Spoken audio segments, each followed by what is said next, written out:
Good evening student. आज हम लोग भारतीय संविधान के टॉप 10 क्वेश्चन पर डिस्कस करेंगे जो कि हर एग्जाम में आए हुए क्वेश्चन हैं।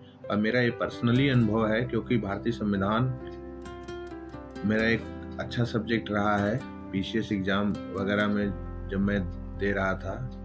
तो आप देखिए, चलिए हम लोग आगे देखते हैं कि इसके जो सबसे बेस्ट क्वेश्चन है उस पर हम लोग डिस्कस करते हैं।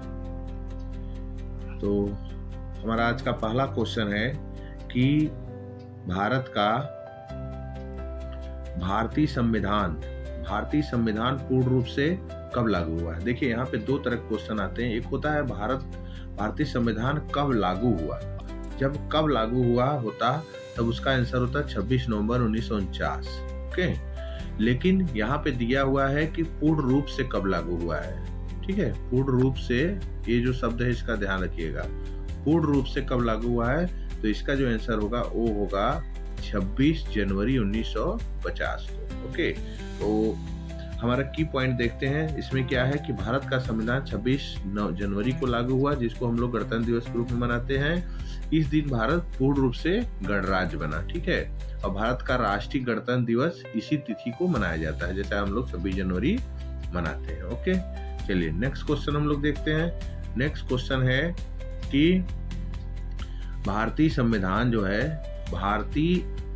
संविधान के निर्माता किसे कहा जाता है। जैसा कि हम सभी लोग जानते हैं, भारतीय संविधान के निर्माता हमारे जो है डॉक्टर भीमराव अंबेडकर हैं। ओके, तो चलिए देखते हैं कि पॉइंट में डॉक्टर भीमराव अंबेडकर संविधान के प्रारूप समिति के अध्यक्ष भी थे। ठीक है, और उन्हें भारतीय संविधान के शिल्पकार और आधुनिक मनु के रूप में भी हम लोग जानते हैं। अब वे भारतीय न्याय और समानता और मानवाधिकार के बड़े समर्थक थे। तो यहाँ से आप की पॉइंट से ये नोट कर सकते हैं। तो भारतीय संविधान के निर्माता कौन है? डॉक्टर भीमराव अंबेडकर। हालांकि इसको शुरुआत में शिल्पकार अगर कहा जाए तो बी एन राव थे, लेकिन सबसे ज्यादा महत्वपूर्ण इन्हीं का योगदान था। चलिए नेक्स्ट देखते हैं। नेक्स्ट हमारा क्वेश्चन आज का है कि भारतीय संविधान की प्रस्तावना में एक शब्द दिया हुआ है समाजवादी पंथ निरपेक्ष। ठीक है, तो ये दो शब्द को किस संशोधन द्वारा जोड़ा गया? पहले ये समाजवादी पंथ निरपेक्ष नहीं था। पंथ निरपेक्ष को बोलते हैं धर्म निरपेक्ष है। ठीक है, सेकुलरिज्म इसको बोलते हैं, और सोशलिज्म। तो ये हमारा कब जोड़ा गया था? ऑप्शन ए है 24वां संविधान संशोधन, ऑप्शन बी है 42वां संविधान, और सी है 44वां संविधान, और डी है 52वां संविधान। तो इसका राइट आंसर होगा 42वां संविधान संशोधन।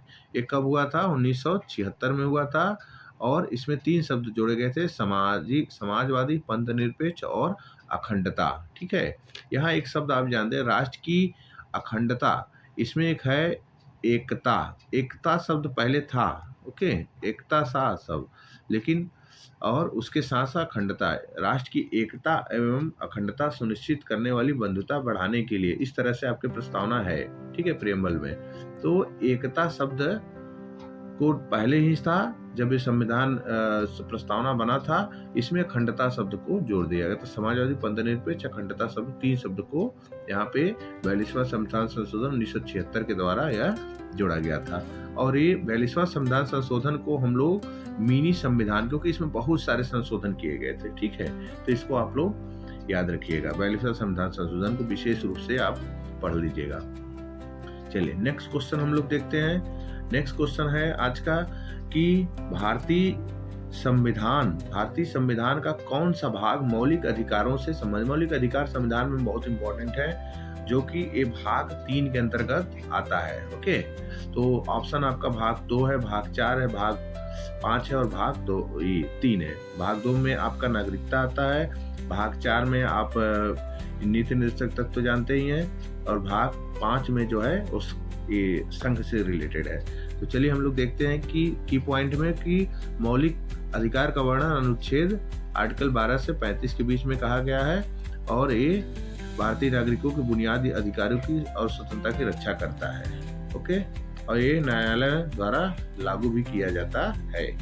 ठीक है, चलिए नेक्स्ट देखते हैं। नेक्स्ट क्वेश्चन हमारा है कि भारतीय संविधान के अस्थायी अध्यक्ष कौन थे? ठीक है, तो यहाँ देखिए 2 तरह के क्वेश्चन आते हैं। भारतीय संविधान जब बना था तो उस समय एक अस्थायी अध्यक्ष और एक अस्थायी अध्यक्ष, 2 अध्यक्षों की बात हो रही थी। तो शुरुआत में 9 दिसंबर 1946 को, यहाँ देखिए आपको 11 दिसंबर दिया हुआ है, 9 दिसंबर 1946 को सबसे बुजुर्ग नेता थे सच्चिदानंद सिन्हा थे, उनको बना गया था। लेकिन 2 ही दिन के बाद 11 दिसंबर 1946 को क्या हुआ था, अस्थायी अध्यक्ष बनाया गया। और किसको बनाया गया था? डॉक्टर राजेंद्र प्रसाद को। ठीक है, उन्होंने संविधान की 200 महत्वपूर्ण बैठकों में कुशल नेतृत्व किया और वे आगे चलकर हमारे भारत के प्रथम प्रधानमंत्री भी बने थे। तो इसका राइट आंसर हुआ डॉक्टर राजेंद्र प्रसाद। ओके, ठीक है, आगे चलते हैं हम लोग। आगे नेक्स्ट क्वेश्चन है कि भारतीय संविधान का सबसे बड़ा स्रोत कौन सा है? ये बहुत इंपॉर्टेंट क्वेश्चन है, इसको आप लोग विशेष रूप से जानते रहिएगा कि भारतीय संविधान का सबसे बड़ा स्रोत क्या है। ठीक है, तो इसमें सबसे बड़ा स्रोत जो है वो भारत शासन अधिनियम 1935, क्योंकि बहुत सारा चीज़ें लिया गया है संविधान, ब्रिटेन के संविधान से संघवाद लिया गया, अमेरिका से न्यायपालिका लिया गया है, कनाडा के संविधान से भी बहुत सारी चीज़ें ली गई है।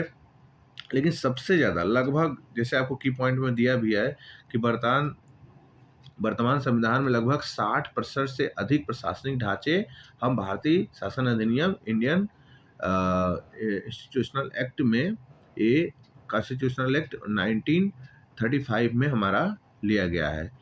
ठीक है, इसे देश के संघीय ढांचे और न्यायपालिका का व्यवस्था का मजबूत आधार दिया गया। इसे संविधान का मुख्य संरचनात्मक और प्रशासनिक ढांचा माना जाता है। जब देश आज़ाद नहीं हुआ था 1947 के पहले, देश को चलाने के लिए अंग्रेजों ने भारत शासन अधिनियम 1935 लागू किया था। इससे पहले बहुत सारे अधिनियम लागू हुए थे, जैसे 1773 में, और उसके बाद 1776, फिर उसके बाद 1781, फिर 1956, ऐसे बहुत सारे, 1909 मार्ल मिल्टो एक्ट, फिर चेम्सफोर्ड सुधार अधिनियम 1919, इस तरह से फिर 1935 का ये सब चीज़ें आई थी। और यही इसका हम लोग ज़्यादा से ज़्यादा 60% अपने संविधान में हम लोग ले लिए थे। ठीक है, आगे चलते हैं। आगे हमारा क्वेश्चन है, मौलिक कर्तव्य किस संविधान संशोधन द्वारा जोड़ा गया है? ये भी इम्पोर्टेंट सवाल है। तो ये हमारा मौलिक कर्तव्य जो है हमारा 42वें संविधान संशोधन के द्वारा जोड़ा गया। जैसे हमने इससे पहले क्वेश्चन बताया था कि 42वां संविधान संशोधन क्या है, यह एक मिनी कॉन्स्टिट्यूशन है। ठीक है, तो ये सरदार स्वर्ण सिंह की अध्यक्षता की सिफारिश में 1976 में इसे जोड़ा गया था। और इसे किस भाग में लिया गया है? भाग 4A में लिया गया, इसको ध्यान रखिएगा। और अनुच्छेद अगर बोला जाए तो अनुच्छेद 15(1), बहुत सारे एग्जाम में पूछा गया है कि मौलिक कर्तव्य को भाग 4A में और अनुच्छेद 51A में जोड़ा, क्योंकि 51 जो होता है वो तो नीति निर्देशक तो DPSP हो जाता है, भाग 4 भी DPSP कहलाता है। और शुरुआत में ये 10 था, लेकिन वर्तमान में 11 कर दिया गया है। 86 संविधान संशोधन के द्वारा इसको जोड़ा गया कि बच्चों को, 14 वर्ष के बच्चों को आपको माता पिता का कर्तव्य होता है कि बच्चों को पढ़ाएं। ठीक है, तो इसका ध्यान रखिएगा। इस समय 11 मौलिक कर्तव्य हैं, किस अनुच्छेद के अंतर्गत? 51 क के अंतर्गत और भाग 4A के अंतर्गत है। ठीक है, सरदार स्वर्ण सिंह की अध्यक्षता में 1976 में इसको जोड़ा गया है। तो बहुत इंपॉर्टेंट है, यहाँ से क्वेश्चन आता है। तो चलिए नेक्स्ट देखते हैं हम लोग। नेक्स्ट है, भारतीय संविधान में वर्तमान में कितनी अनुसूचियां हैं? तो ये टोटल 12 हैं। इसको आप लोग एकदम कंटेस्ट कर लीजिएगा। और 12 अनुसूची अगर हायर स्टडी करेंगे या सिविल वगैरह की तैयारी करते होंगे तो आपको 12 अनुसूचियों, तो 12 अनुसूची में क्या है, मूल संविधान में कुल 8 अनुसूचियां थी। ठीक है, फिर इसमें क्या हो गया कि 12 अनुसूची जोड़ा गया। और इसमें 10वीं अनुसूची जो है दल बदल से संबंधित है। फिर उसके बाद नगर निकाय 12वीं अनुसूची और पंचायती राज हमारी 11वीं अनुसूची में जोड़ा गया है। ठीक है, और नेक्स्ट हम लोग देखते हैं, इसका तो राइट आंसर क्या हुआ? 12। ठीक है, नेक्स्ट क्वेश्चन, भारतीय संविधान दिवस कब मनाया जाता है? ये बहुत इंपॉर्टेंट है। भारत सरकार इस समय इस पे बहुत ज़्यादा फोकस कर रही है। स्कूलों में संविधान दिवस हम लोग मनाते हैं। ठीक है,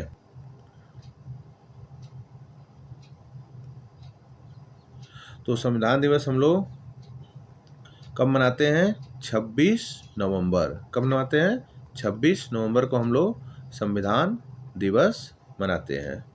ठीक, तो हम लोग मुख्य पॉइंट इसको देख लेते हैं कि क्यों मनाते हैं इसको। क्योंकि हम जब प्रेम्बल पढ़ते हैं तो वहाँ पे दिया हुआ है कि 26 नवंबर 1949 को भारतीय संविधान सभा द्वारा संविधान को अपनाया गया था, एडॉप्ट किया गया था। ओके, यह ऐतिहासिक घटना को याद करने के लिए 2015 में प्रतिवर्ष संविधान दिवस मनाया गया था। ठीक है, और इसका उद्देश्य नागरिकों में संवैधानिक मूल्यों और जागरूकता को बढ़ाने के लिए किया गया था। तो इसको आप लोग याद रखिएगा। ओके, संविधान दिवस। और स्कूलों में तो अब पढ़ाया भी जाता है, हर विद्यालयों में ये प्रेयर में इसको सम्मिलित किया गया कि हम भारत के लोग, भारत को एक संपूर्ण प्रस्तावना में ही ये संविधान दिवस की बात की गई है। ओके, नेक्स्ट हम लोग देखते हैं, और हमारा आज का 10वां क्वेश्चन और सबसे लास्ट क्वेश्चन है, और इसको हम लोग देख लेते हैं कि भारतीय संविधान को एडॉप्ट करने की तिथि क्या थी है। तो जैसे कि पिछले सवाल में हम लोग देख लिए थे कि 26 नवंबर 1949 को भारतीय संविधान अडॉप्ट किया गया था। इसको लास्ट में हम देखेंगे, प्रियम्बल पढ़ेंगे तो उसमें लिखा हुआ है संविधान को लास्ट में अंगीकृत, अधिनियमित और आत्मार्पित करते हैं। आज संविधान इस संविधान सभा ने आज तारीख 26 नवंबर 1949 को इस संविधान को अंगीकृत, अधिनियमित और आत्मार्पित करते हैं।